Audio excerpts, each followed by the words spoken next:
রাজধানীর পল্লবীতে 7 বছরের শিশু রামিসা আক্তারের ধর্ষণ ও নৃশংস হত্যাকাণ্ডের ঘটনায় এবার এক নজিরবিহীন ও কঠোর সিদ্ধান্ত নিল ঢাকা আইনজীবী সমিতি। এই বর্বরোচিত অপরাধের বিরুদ্ধে তীব্র ক্ষোভ ও ঘৃণা থেকে ঘাতক আসামির পক্ষ থেকে কোনো আইনজীবী মামলা পরিচালনা করবে না বলে সাফ জানিয়ে দিয়েছে ঢাকা বার। আজ শুক্রবার সকালে সামাজিক যোগাযোগ মাধ্যমে দেওয়া এক পোস্টে এই সিদ্ধান্তের কথা জানান ঢাকা বারের সাধারণ সম্পাদক মোহাম্মদ কালাম খান।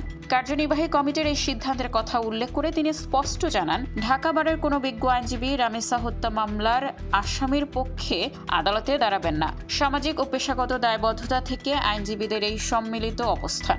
গত মঙ্গলবার সকালে পল্লবীর একটি ফ্ল্যাটের খাটের নিচ থেকে উদ্ধার করা হয় শিশু রামিসার মস্তকবিহীন মরদেহ।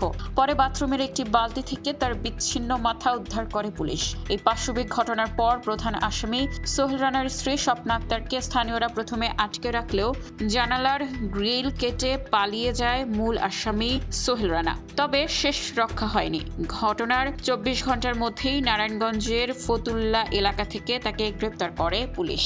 তদন্ত সংশ্লিষ্টরা জানান, সকালে বাসা থেকে বের হওয়ার পর শিশু রামিসাকে নিজের কক্ষে ডেকে নেয় সোহেল রানা। এরপর তাকে ধর্ষণের পর নৃশংসভাবে হত্যা করে লাশ খাটের নিচে লুকিয়ে রাখে। গ্রেপ্তারের পর আদালতে দেওয়া জবানবন্দিতে নিজের এই পাশবিক ও লোমহর্ষক অপরাধের কথা স্বীকার করেছে ঘাতক সোহেল রানা।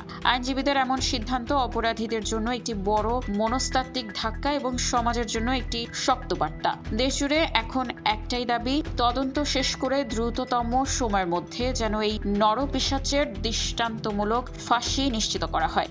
নিউজ ডেস্ক, খোলা কাগজ, ঢাকা।